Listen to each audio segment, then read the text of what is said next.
umuntu akabaho umwuka wera aba ariko umwuka wera atagira gute atamubamo ukaba mu idini ribarizwa mu mwuka wera ariko uwo mwuka wowe utawugira. Muri make ufite umwuka wera uraza ukikorera ibintu byose ukaba ari ubyikorera abantu bakagira ngo ni wowe ubyikoreye kumbi ni umwuka wera ubikwikorereye. Yes, ndizera ko mumeze neza cyane aho muri hatandukanye, amahoro y'Imana ganze mu buzima bwanyu, aho mudukurikira muri ndabwiye ngo ibihe byiza. Reka mbasabire ngo imigezi ubugingo itembere muri mwe kandi humure kurindwa n'Imana no kuzwa n'Imana biganze muri mwe cyane. Turi kumwe n'abakozi b'Imana mubona kuri kamera zacu, akaba ari abantu bahamagare kwamaza ubutumwa bwiza muri iki gihe. Pasiteri Francois, uraho neza? Muraho neza. Amakuru imeza Patrick. Umeze neza? Ndashima Yesu. Rumwe mu pasiteri dufite bambara neza. Ariko cya pasiteri mukunda kwambara neza. Undi bihurira he n'ubutumwa bwiza? Iyi ni imyenda y'akazi. Nkuko mukanishi nawe yagiye munsi y'imodoka yambara igisurubeti. Hari abantu bavuga ngo ariko abapasiteri muhora mu makoti.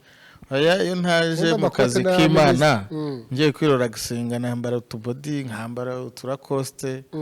Ariko nyine uyu mwambaro wanje hano nyine abarakazi. Aha, none ngo uramutse uvuze ubutumwa wambaye ukumwe gusanzwe ntabwo bwakumvikana?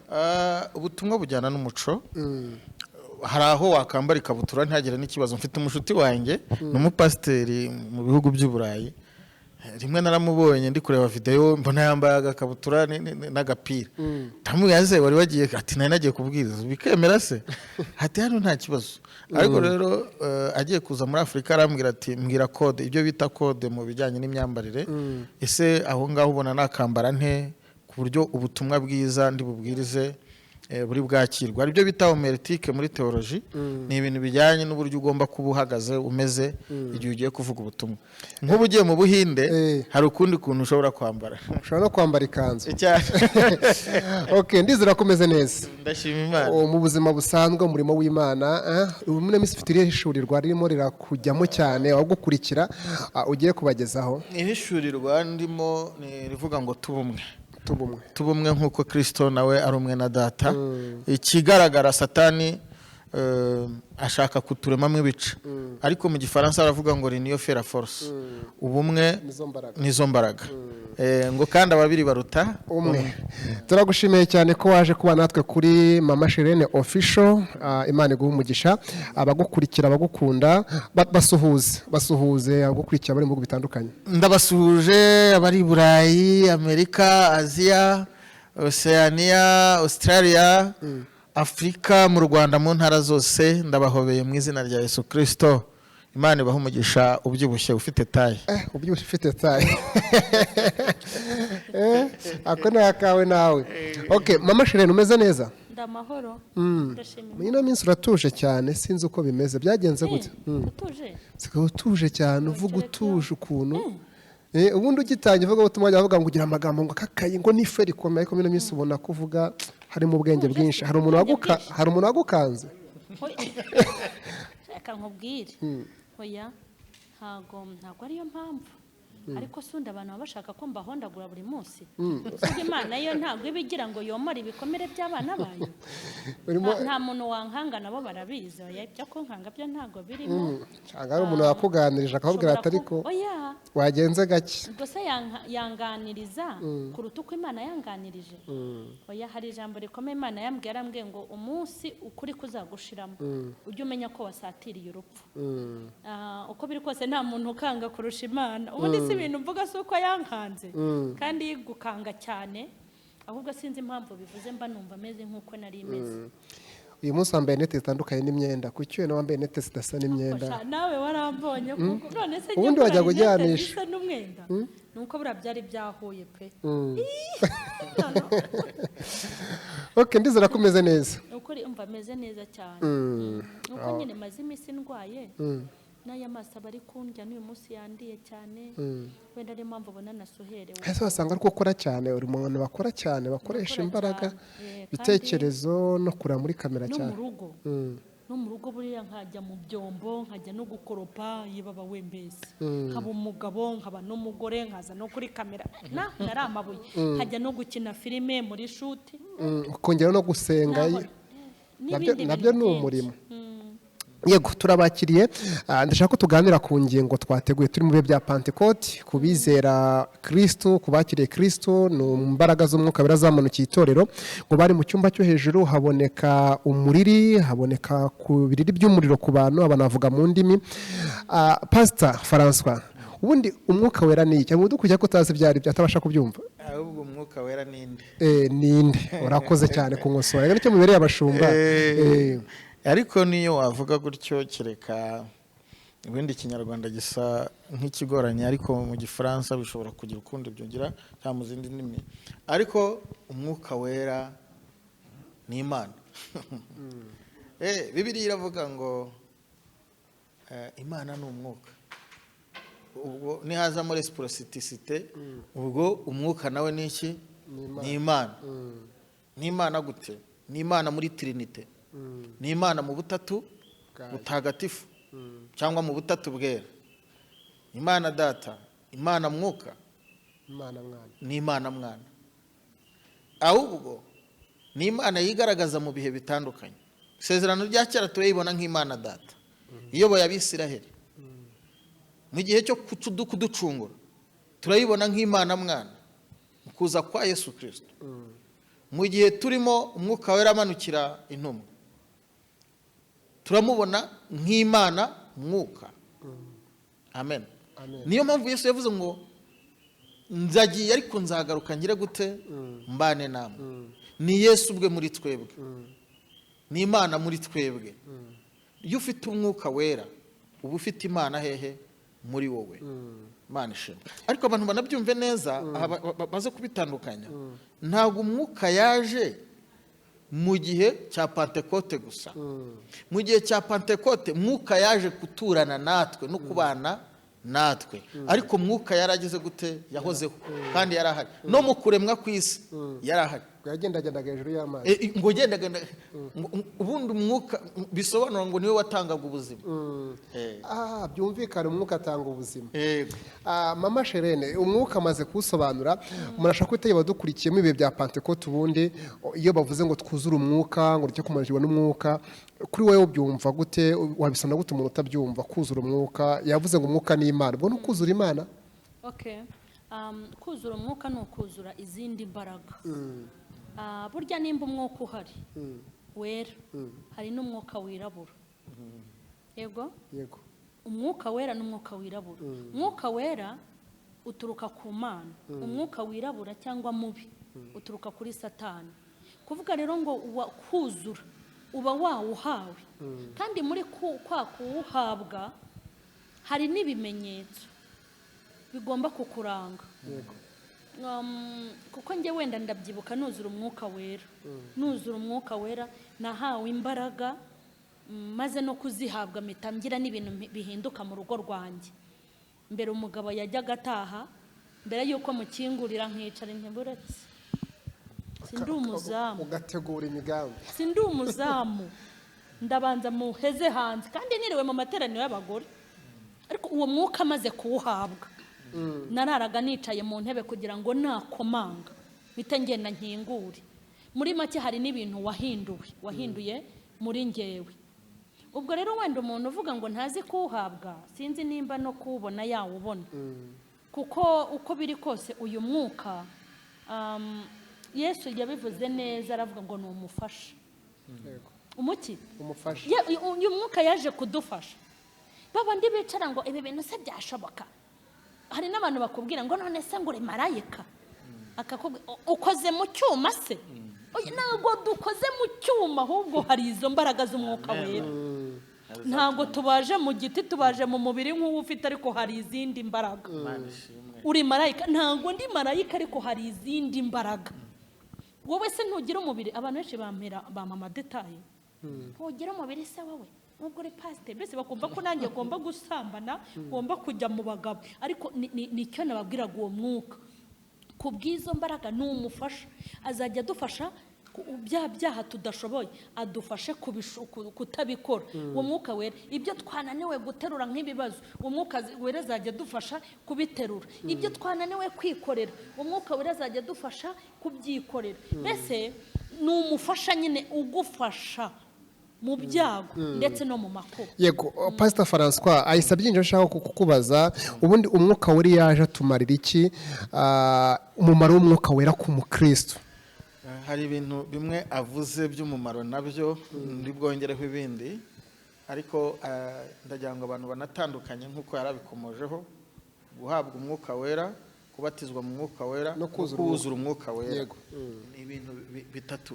Uhabwa umwuka wera ryari mu gihe wemeye Yesu Kristo nk'umwami n'umukiza wawe. Ubatizwa mu mwuka wera ryari mu gihe uhawe ikimenyetso kikugaragazaho iki uwo mwuka. Wuzura umwuka wera igihe uhawe imbaraga z'iki z'umwuka wera zigukoresha ibirenze ibyo wari usanzwe ukora. Kuwuzura urumva ni ikintu cyuzuye. Bibiliya iravuga ngo bimeze nk'amavuta yasutswe agatemba. Iyo wawuzuye biratemba. No kuvuga ushobora no kurambikaho ibiganza undi muntu nawe akawuhabwa kubera ko uruzuye wowe wamaze kuzura. Ntabwo ushobora gusengera undi muntu ngo ahabwe umwuka wera nawe utaruzura, nawe utawufite. Ugomba kubanza ukawuzura bigasesekara. Urumbaje ati umumaro w'umwuka wera icyambere yakivuze, icyambere aduha imbaraga. Mana ishimwe.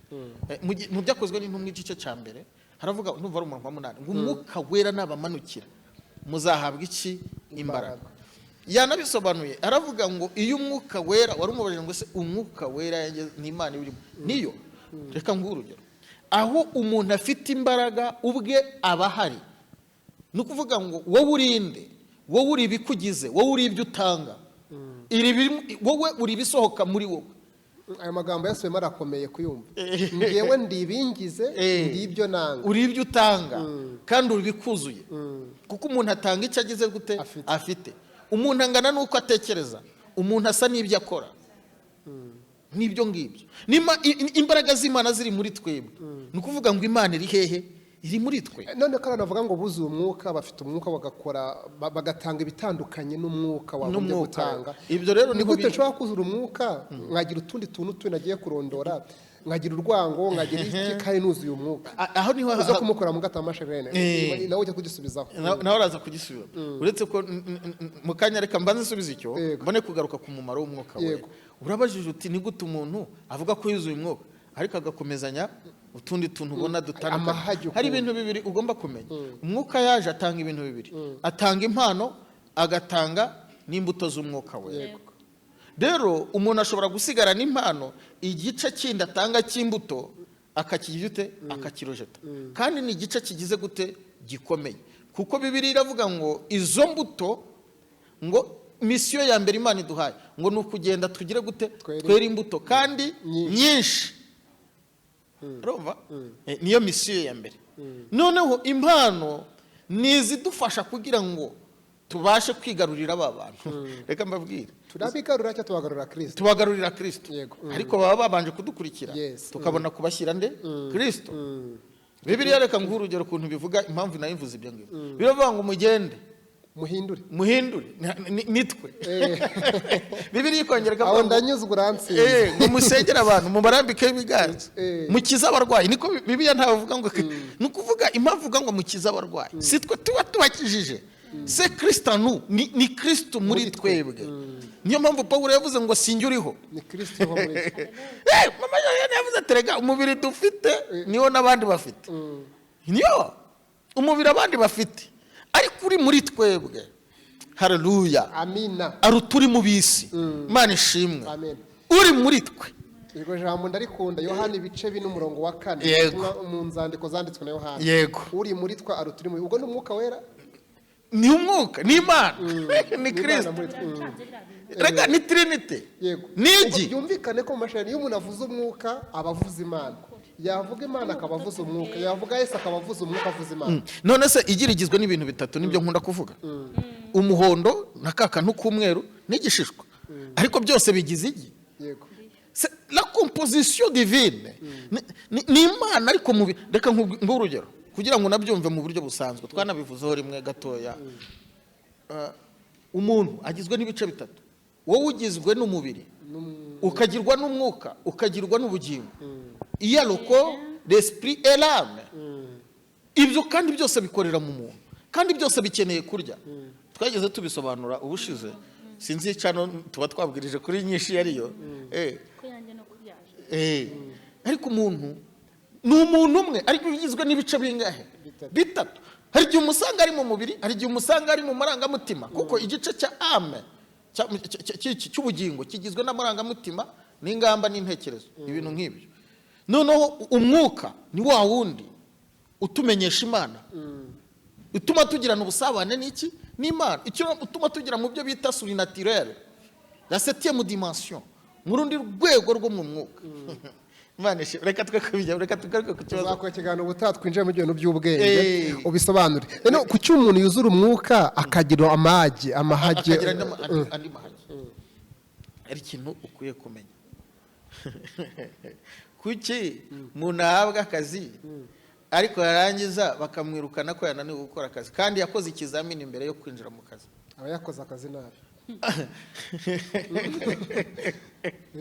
Yahawe akazi akoze ikizamini bamubona mu ubwo bushobozi, ariko abaza kubona akazi ahabwa inshingano. Utubaje inshingano, reka nkubwire, hari igihe uhabwa ikintu ukagikoresha neza cyangwa ukagikoresha nabi.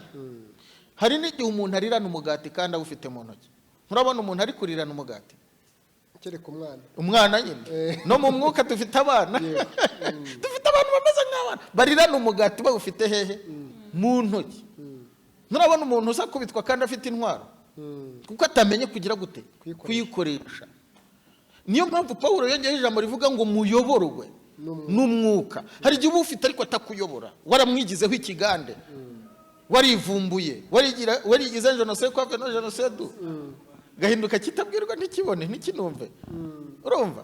Ubundi ukaba nukuvuga arahari, mwuka arahari, ariko ntushaka ko agira gute agaragara. Uyoborwa amazi ashobora kuba ari ahantu ariko adatemba, kandi amazi adatemba azanwa imisundwe. Icyo ndimo ndumva uno muntu yacyo umwuka ariko ntabwo yawemereye gukorera muri we, ntabwo yawemereye ko amuyobora. Yes, mutumye nibaza iki kibazo ngira ngo muze kumwumveka neza cyane. Mwavuze iby'umwuka wera, muvuga uwarema bisa ariko ubundi imibereho, musobanurira imibereho y'umuntu wakira umwuka wera. Kuko nshobora kwihesha ko mufite ariko imibereho yanjye hakana ko mufite. Imibereho y'umuntu wakiriye izi mbaraga z'umwuka, wuzuye umwuka, ubarwamo n'umwuka. Pastor Francois, nsobanurira umwumveka imibereho. Araza kongeraho, ariko umuririmbyi yuzuye umwuka ndetse na Pawulo yabyongeye, yaravuze ngo mu gihe utagifite urukundo menya yuko uwo mwuka yagize gute yigendeye. Ikimenyetso, imibereho ya mbere igaragaza umuntu ufite umwuka wera aba yuzuye urukundo rw'Imana. Yego, niko umuririmbyi yavuze. Iriya ndirimbo ivuga ngo twemezwa n'iki ko tuzagera mu ijuru n'umwuka wihoraho. Ngo mu gihe wumva utagifite urukundo ngo menya ko uwo mwuka yagize gute yagiye. Imibereho ya mbere iranga umuntu ufite umwuka wera arangwa n'urukundo.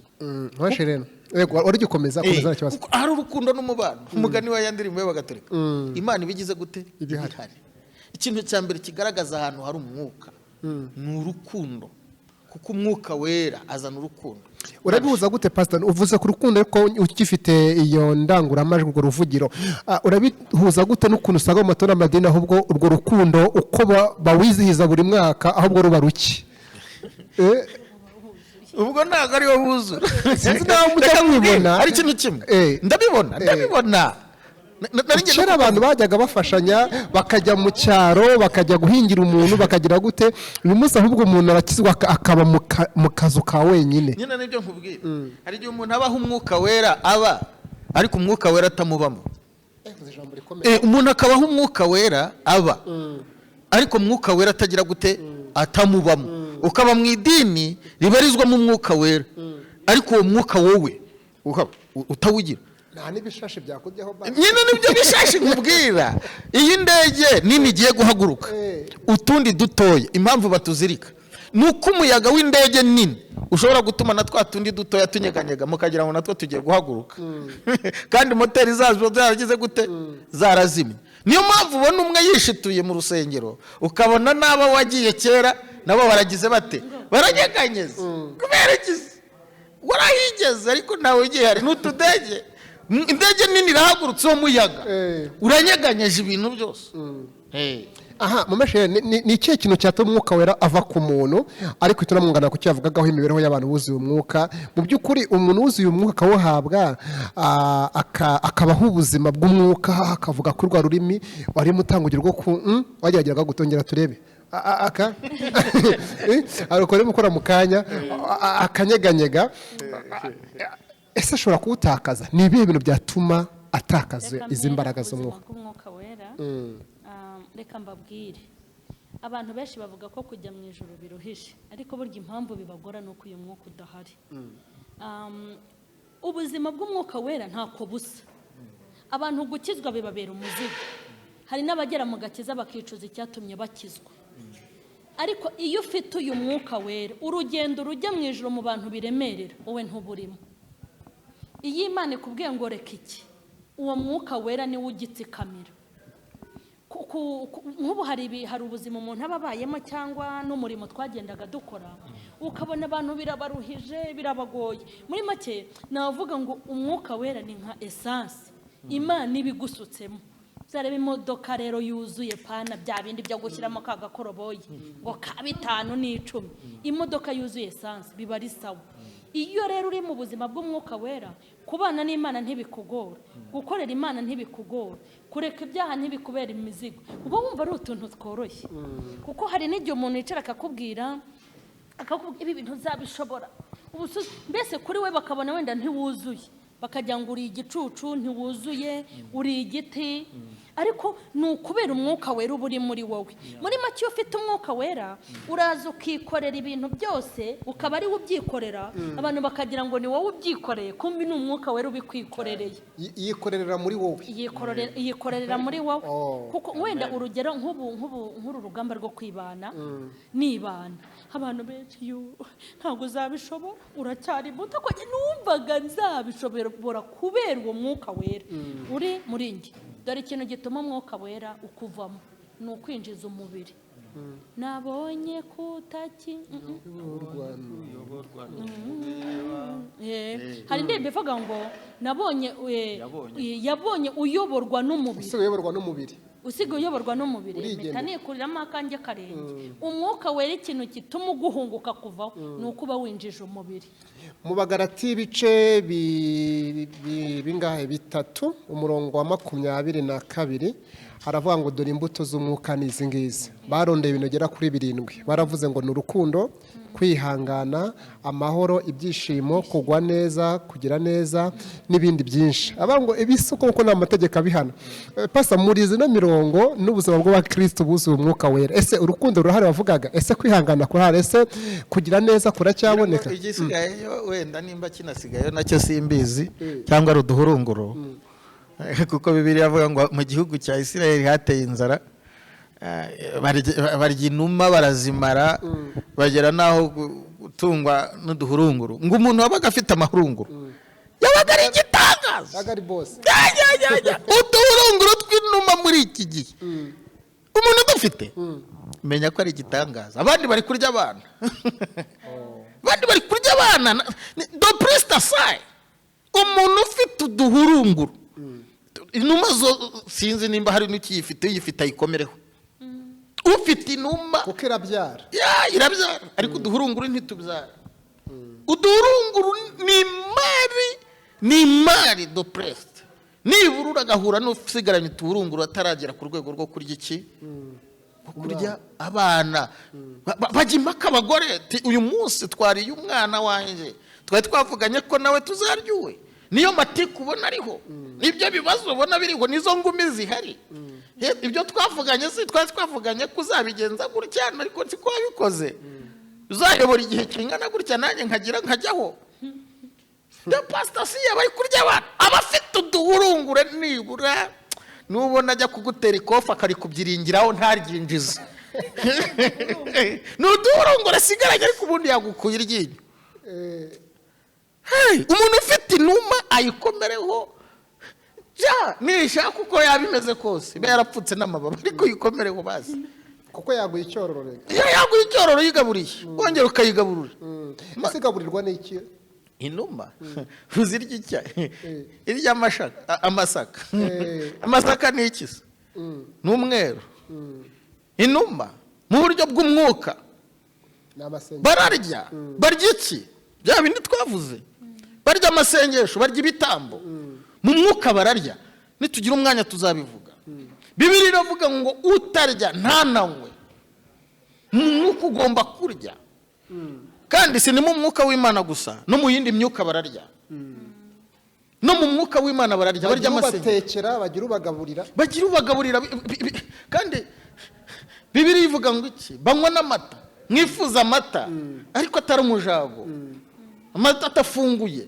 afunguye bayita umujago atera inzoka atera ibibazo atera na bwaki impamvu abantu barwaye bwakiye mu mwuka bahawe ni imijago banyweye ariko hari abavuga ati byatewe n'abapasiteri batwigisha nayo nyine baduha amata bahaye umujago sibyo nkubwira hari amata kandi n'amata y'umujago umuntu utamenyereye amata ntumenya ko yavangiwemo amazi bisaba umuntu wanyweye amata niwe umenya aryo kavuga ati nyo nyigisho twumvishe irimo ntabwo uraba no kurangira ahantu atuza amata ahari hanyuma ukayagura rero nkanjye ukunda kwinywera ishyushyu itarimo amazi wayanyweye ukumva ni nyabarongo kavuga uti uyu muntu impamvu ambwiye ko ari meza ni uko atayanyweye ntabwo yageze amenya amata y'umwimerere niyo mpamvu yavuze ngo ubwo mwasogongeye mukamenya Imana ishimwe abantu basogongeye pasi gutandukanya umujago n'amata y'umwimerere Imana ishimwe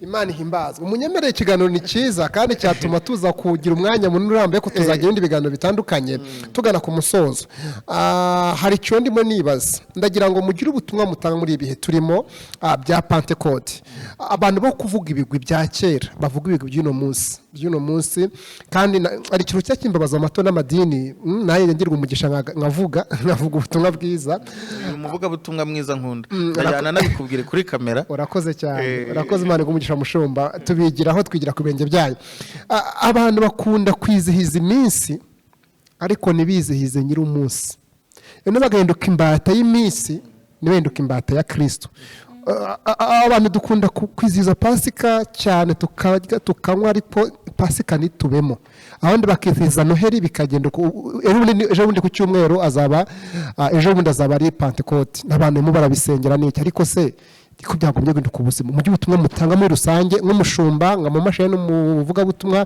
umaze gufasha abantu benshi mu gihe ubutumwa mutanga muze kuza gusoza rero tuza kuza gusenga tugasengera bakagira umwuka wera tugana ku musozo ariko n'ijambo ry'Imana rirabivuga yego pastor umugabo yageze aririmba avuga ngo mwerekanisha agakiza kanyu iby'imirimo naho indirimbo n'ibitabo n'iminsi mikuru ntimwaburusha ki abafarisayi bo mu gihe cya hehe ndakubwiza ukuri Yesu ntiyemeraga abafarisayi ariko nta muntu warushaga abafarisayo kuba abanyedini no kuba abantu bazi gukurikiza imihango ariko umunyedini yakwica umunyedini ndakamabwira ntabwo Yesu reka nkubwira Yesu nta nubwo arwanya abanyedini ahubwo arwanya uburyo bitwara boze inyuma ariko imbere bagasigara ari imva ziboze nicyo kibazo kuko na Korneliyo yari umunyedini na Yesu ubwaze yahise agera gute akorera mu idini murabyibuka niki nshaka kuvuga rero waruvuze ngo dukwiriye niki cyabaho kugira ngo bireke kugarukira gusa kwizihiza umunsi mukuru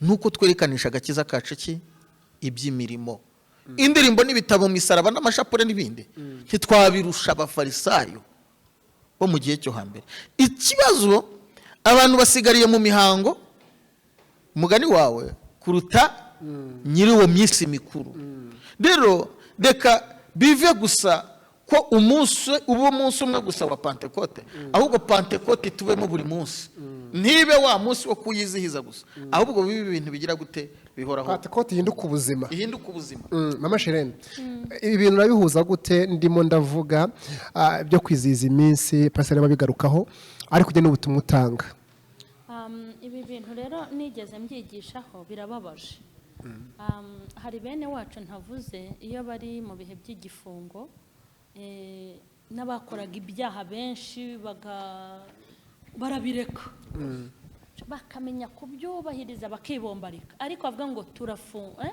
turangije gufungura bafungurira kuri buri kintu na bya byaha byabo barabifungura byose ariko wareba nk'aba bakozi b'Imana b'abakirisitu kwibombarika muri iyi minsi ngo bagiye kuzura umwuka wera njye mba numva nababwira ngo bajye bimombarika buri munsi kuko uyu mwuka ntiwawujijisha nawe urabireba ukabibona yuko uje kuwuheza nawe uraguheze noneho ukareba ukumva abantu ngo kera twuzuraga umwuka kera ibiti byarakaga nge nuzuye umwuka muri 80 agusanga avuze n'igihe yawuzuriye nsanga nari ntaravuka ariko nari umugabo ntihabwa intebe agakiza wari ufite kera agaheshwa agaciro nako ufite uri kumva ijambo rirakomeye agakiza umuntu yagiraga kera gaheshwa agaciro nako afite ubu sinajijisha Imana ngo nyibwiye ngo nabaye intwari ngo mu rugo rwanjye ngo ibiki ariko ubu ngubu butwari bwanjye irashaka ko nzabugira no kugeza mpfuye uri kubyumva neza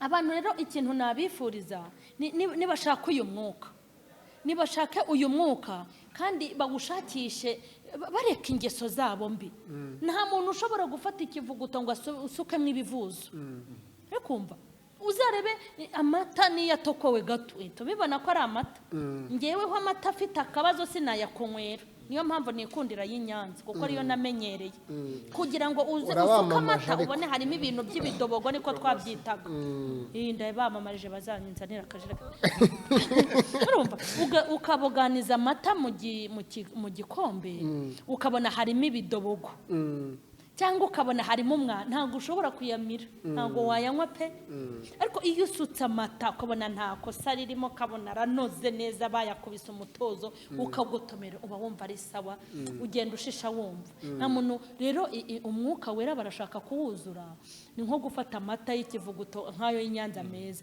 ugasukamo n'ibivuzo ibivuzo murabizi biriya bintu hari umuntu wabitegurira umwuka wera rero iyo ushaka no kujya ahantu umuntu ujya ahantu hari isuku hasukuye kuko umwuka wera ni amata ahantu heza reka nkubwire amata iyo yashyize mu isafuriya ifite ikibazo ahita apfa yapfa rero ukajya gutonda ku nyange ati mwampaye amata apfuye baguhaye amazima ahubwo uyateka mu isafuriya yapfuye wayashyize mu gikombe kibi wayashyize mu ijagi idafite isuku niyo mpamvu rero ntabwo umwuka wera upfa kujya aho ubonye abantu nibitegura kuko bafite ikibazo nta muntu ushobora kubasha kujya mu ijoro adafite umwuka wera n'iyi Imana ubwanyo ntiwayikora udafite umwuka wera uzaduterura niwe uzaguterura ni nawe utwemeza ni nawe uduha n'amakuru mbese aradusengera ngo aratwingingira umuntu udafite uyu mwuka wera nagiye mbisobanura ni nko gufata injerekani itobamye nani itobotse ugashyira kuri robine ngo nigire gute ngo nigemo amazi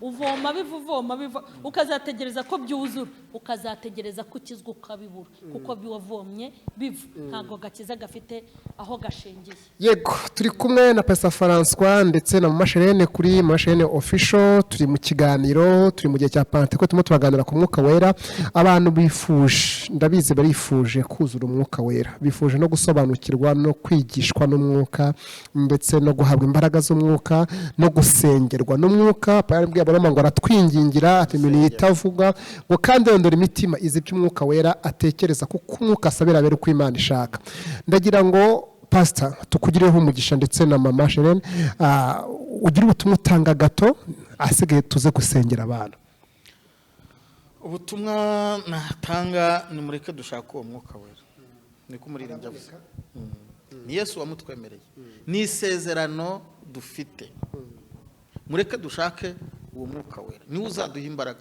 naho mu gihe tutawufite tuzamera nk'ingunguru irimo iki ubusa kandi rirangira cyane niyo mu gifaransa bavuga ngo sorotonovide kirotantiboku ingunguru zirimo ubusa nizo zisakuza abantu banyumve neza ariko ndashaka kuvuga uwo mwuka wera natwuzura n'umurimo uzatworohera hari ibintu bituvuna iyo ibintu bikora mu buryo biri mekanika uravunika cyane kandi ukabona resulta ntoya sinzi iyo ibintu ubikoze biri mekanike nyine ubona ibisubizo bike ubona result ntoya ariko iyo ibintu ubikora biri automatics umwuka aratwotomatiza umwuka wera aduha izindi imbaraga ku buryo umugani Mama Charlene yavuze ngo hari abantu babona ko avunika cyane nyamara ntibazi ko atari ubyikoreye ahubwo ari imbaraga z'Imana ziri yavuze ngo aramuterurira banishima iyo mwuka wera aturimo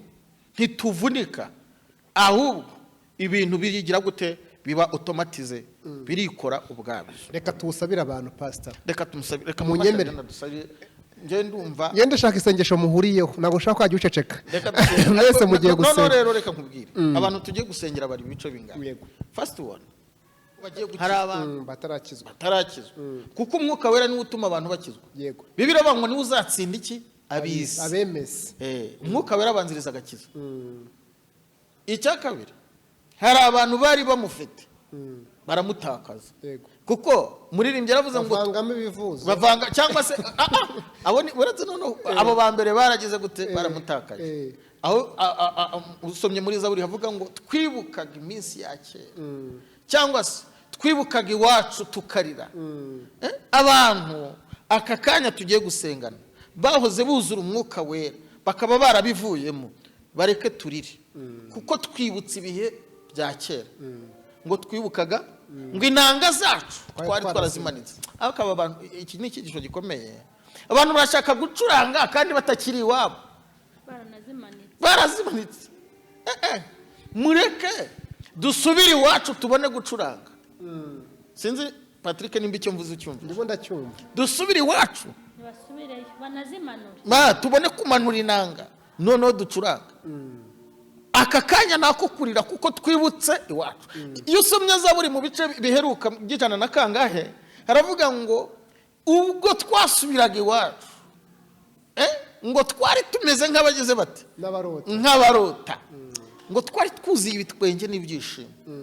Amen. Ikiriho ndagira ngo musenge abantu batakaje amahoro kubera ko umwuka wera nta mahoro bafite, abandi batakaje ibyiringiro, abandi urukundo rwarabuze, abandi kujya neza ntago uhari, mbese za mbuto bwa buzima ntago uhari. Ariko bumvisha ibimuganiriye bumva bafite inyota. Ndifuza ko mwabasengera, nimusengere bano bantu. Reka tubasengere. None aba gatatu nayo ngiye kuvuga, hari n'abo umwuka yagabanutse. Yego. Imwe yavugaga no ntatwuzuye, wasanga ageze kugenda amanuka ageze mu mavi, ageze mu bugombambari. Bituma hari ibintu bimwe na bimwe twatinyaga. Umwuka wera yongera agira gute atwuzuye. Ubutaha tuzavuga ukuntu umwuka tuwuzura buri munsi. Yego, bihinduka ubuzima kuwuzura, uhore wuzura. Ubu twarezimye ariko umwuka we undi n'ubuzima bwacu bwa gatandukana natwe. Twivanze nawe tubawe nawe abatwebwe. Yego, mwasenga mushumba, ndashaka ko musenga muri kumwe mukabisenga. Reka dusenge twese. Mwami Yesu tuje imbere yawe tugushimira isezerano waduhaye ry'umwuka wera. Haleluya, haleluya. Ubwo waravuze ngo ibyiza nuko ngenda ngo kugira ngo mboherereze umufasha. Uwo mufasha turamukwiye rwose. Haleluya. Reka batarakumenya abasure, abaganirize, abamenyesha iby'ubwami mu izina rya Yesu Kristo, abasobanurira iby'ubwiru bw'ubwami mu izina rya Yesu Kristo. Kandi reka n'abamutakaje muririmbye avuga ngo musaba umubwire utigaruka. Turinginze ngo umwuka wera agaruke mu itorero, mwuka wera agaruke ku bantu be, mwuka wera agaruke ku bakristo, mwuka wera agaruke kuri twe twese, mwuka wera tuyobore mu kuri.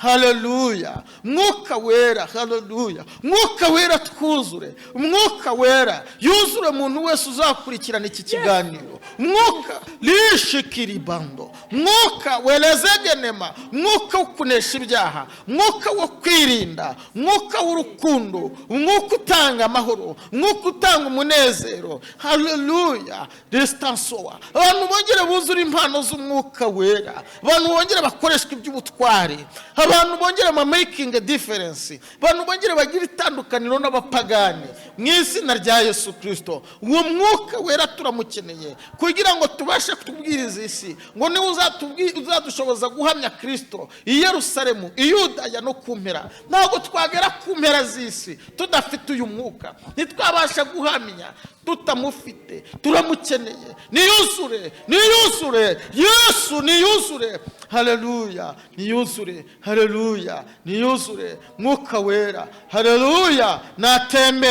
Natembere i Burayi, natembere Amerika, natembere Afurika, natembera Aziya, Oceania na Australia. Mwuka wera natemberere buri muntu wese umufitiye inyota. Mwuka wera rusteketere bano enda kubyada tubitumenyeshe gutugira amahishwa b'amabanga yawe, duhishurire iby'ubwiru bwawe data mu izina rya Yesu Kristo, amen. Amen. Ndizera ko batukana bavuze ngo amena. Reka tubabwire ngo Pastor Francois, Imana iguhe umugisha. Amen. Namurakoze. Kandi ndizera ko abantu bakiriza imbaraga z'umukomesha, Imana iguhe umugisha. Kandi Imana yongere buzuze ko mukoresha imbaraga nyinshi. Kwa subscribe kuri Mama Charlene official, ukore like, ukore share, urabugize neza. Asigaye ibiganiro byo nakagaruka, muzaganira kuri byinshi bitandukanye. Mwakoze kubana natwe. Bye bye. Shalom. Amen.